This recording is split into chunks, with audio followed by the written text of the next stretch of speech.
On va retrouver Thomas Gerbet qui a sorti cette histoire-là. Alors, c'est Sonia Bélanger qui a été pressée de questions ce matin par les oppositions à l'Assemblée nationale.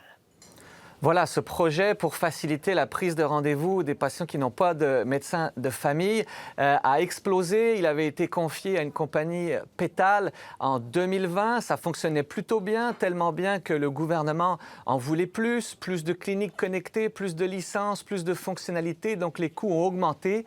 Et surprise, dans les derniers mois, on a recommencé le projet avec une nouvelle compagnie, CGI. Donc, tout ça, selon nos calculs, coûte 126 millions de dollars, 7 fois plus que prévu. Les oppositions ont pressé la ministre de questions ce matin. C'était l'étude des crédits du ministère de la Santé, parce que ce n'est pas le seul projet qui a des problèmes.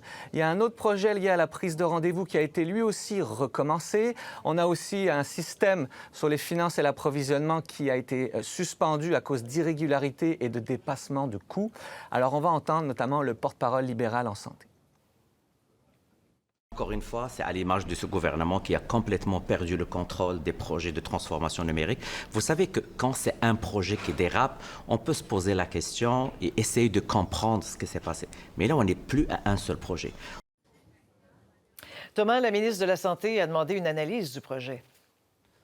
Voilà, elle veut que Santé Québec lui donne les détails fins des coûts de ces différents projets. Elle assure que tout est suivi de façon serrée. On peut écouter Sonia Bélanger.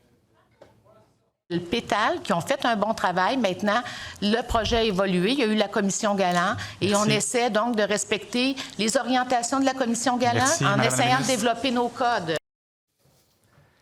Il y a eu tellement de changements dans ces contrats que la ministre elle-même, à plusieurs reprises, s'est mélangée entre les projets et les fournisseurs.